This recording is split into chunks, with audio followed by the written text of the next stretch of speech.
A ver, una pregunta rápida. ¿Leer mucho te puede volver loco? Pues hoy vamos a sumergirnos en la historia de un hombre al que le pasó precisamente eso. Leyó tanto, tantísimo, que su realidad saltó por los aires y casi sin querer creó un mundo completamente nuevo.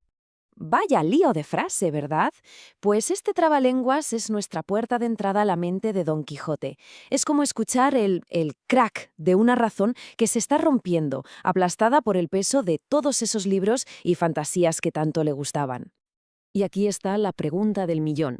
¿Una simple afición, una pasión por las historias, de verdad puede desconectarnos de la realidad?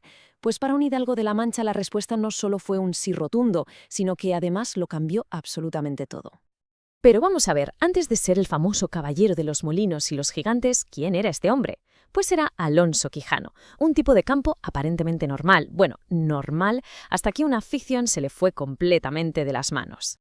Imaginaos la escena, ¿vale? Un señor de unos 50 años en su casa de campo. Afuera, la vida real sigue su curso, tan tranquila. Pero dentro está él, devorando página tras página de aventuras. Para él, ese, y no otro, era el mundo de verdad. Y ojo, que no leía cualquier cosa, ¿eh? Su dieta literaria eran los blockbusters de la época, los libros de caballerías. Se ponía a discutir con el cura y el barbero del pueblo sobre quién era el mejor caballero, con una seriedad que ni un estratega militar. Esto ya no era un pasatiempo, era su vida. Llegó un punto en que dormir era perder el tiempo. Se pasaba las noches en vela, leyendo.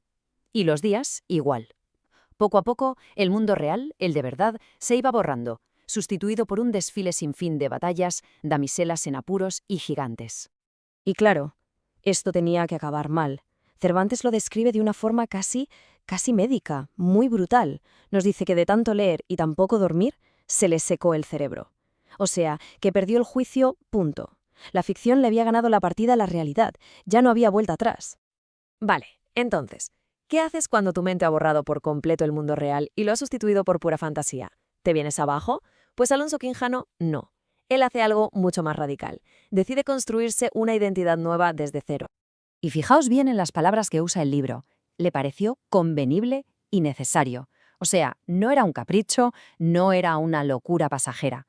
Para él era una obligación, un deber. Sentía que tenía que salir ahí fuera, a arreglar el mundo, a luchar contra las injusticias que solo había leído en sus novelas. Y lo más curioso es que su locura tiene un método, no es caótica, sigue las reglas de los libros al pie de la letra. Paso 1, ponerle nombre al caballo, Rocinante. Paso 2, ponerse un nombre potente a sí mismo, Don Quijote de la Mancha. Y paso 3, fundamental, buscarse una dama a quien amar.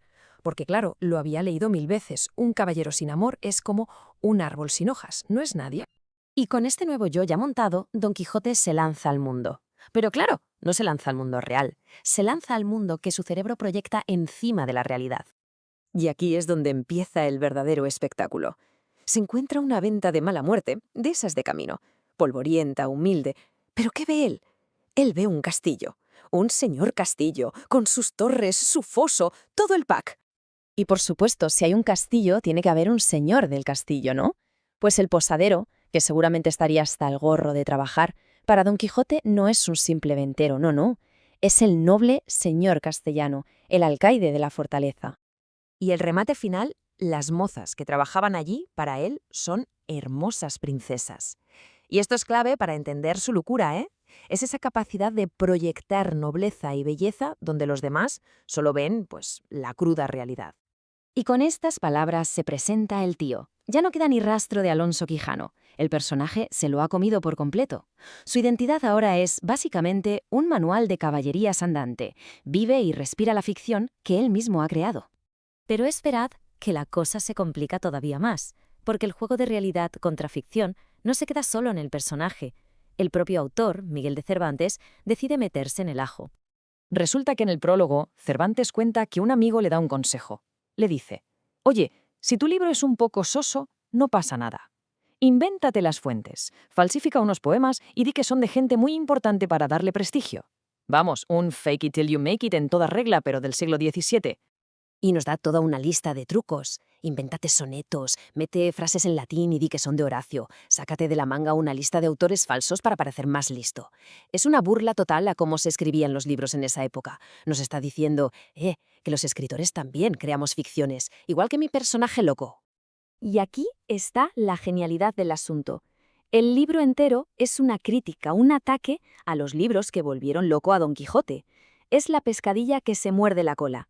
Cervantes usa la ficción para atacar a la ficción. Es un juego de espejos alucinante.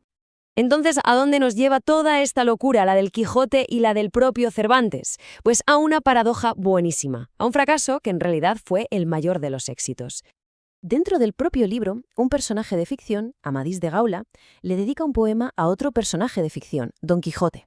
Y es como una profecía, ¿eh? Le dice que será famoso para siempre, y no solo él, sino también su sabio autor. Cervantes ya se estaba viendo venir el exitazo. Porque, a ver, seamos sinceros, dentro de la historia, la misión de Don Quijote es un desastre, un fracaso total.